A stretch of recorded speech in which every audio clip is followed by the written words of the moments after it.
Assalamualaikum warahmatullahi wabarakatuh. Selamat datang di channel Sobat Hales. Tetap semangat belajar.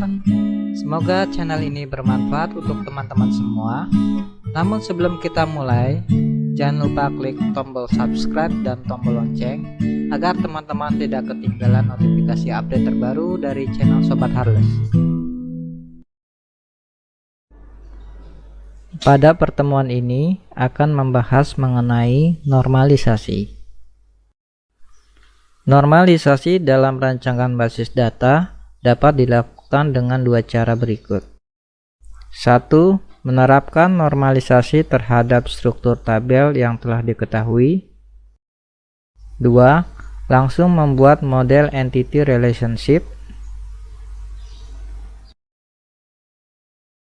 Di sini, normalisasi merupakan cara pendekatan lain dalam membangun desain logik basis data dengan menerapkan sejumlah aturan dan kriteria standar untuk menghasilkan tabel yang normal.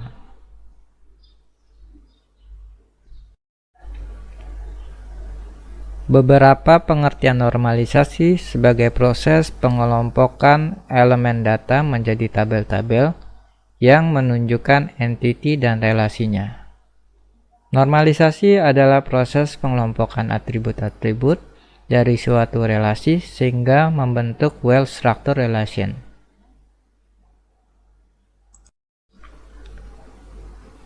Well-structured relation adalah sebuah relasi yang jumlah kerangkapan datanya sedikit atau minimum amount of redundancy serta memberikan kemungkinan bagi user untuk melakukan insert, delete, dan modify terhadap baris-baris data pada relation tersebut, yang tidak berkaitan terjadinya error atau inconsistent data dan yang disebabkan oleh operasi-operasi tersebut.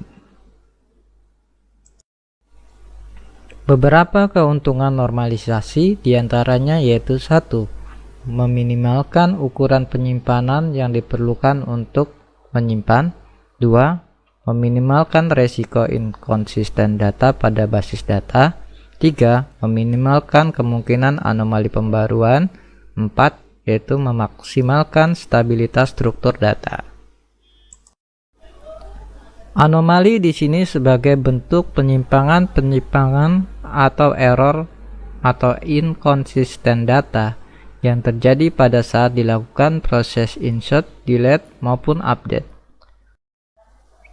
Ada 3 jenis anomali. Yang pertama, insertion anomaly, yaitu error yang terjadi sebagai akibat operasi insert record atau tuple pada sebuah relation.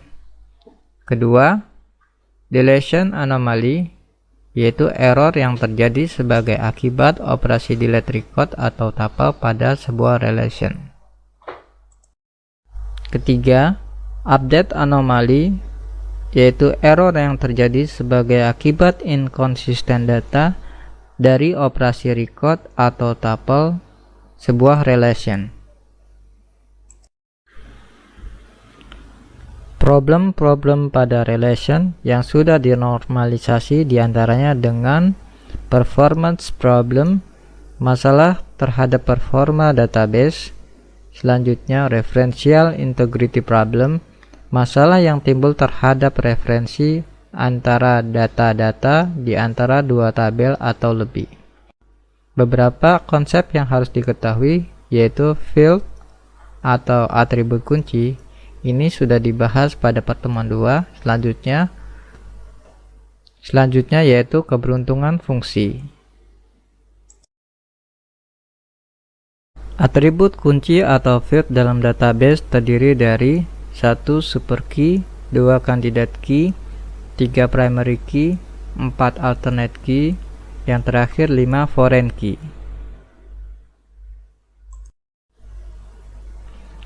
Kebergantungan kunci di sini sebagai ketergantungan fungsional atau functional dependent berkaitan antara hubungan dua atribut pada sebuah relasi. Dituliskan dengan cara A garis panah ke B Artinya atribut B functionality dependent terhadap atribut A, atau isi value atribut A menentukan isi atribut B. Definisi dari functional dependent diketahui sebuah relasi R atribut Y dari R adalah functional dependent pada atribut X dari R ditulis R titik X garis panah R titik Y jika dan hanya jika tiap harga X dalam R bersesuaian dengan tepat satu harga Y dalam R. Fully functionally dependent. Suatu rincian data dikatakan fully functional dependent pada kombinasi rinci data jika functional dependent pada kombinasi rinci data dan tidak fungsional dependent pada bagian lain dari kombinasi rinci data. Definisi dari FDD atribut Y pada relasi R adalah FDD pada atribut X pada relasi R jika Y FD pada XX tidak pada FD pada himpunan bagian relasi X. Contoh di sini person ID, project budget, panah, kemudian time spent by person on project, bukan FDD. Selanjutnya person ID project garis panah time spent by person on project di sini sebagai FDD. Ketergantungan kunci lanjutan. 3. Ketergantungan parsial. Sebagian dari kunci dapat digunakan sebagai kunci utama. 4. Ketergantungan transitif menjadi atribut biasa pada suatu relasi tetapi menjadi kunci pada relasi lain.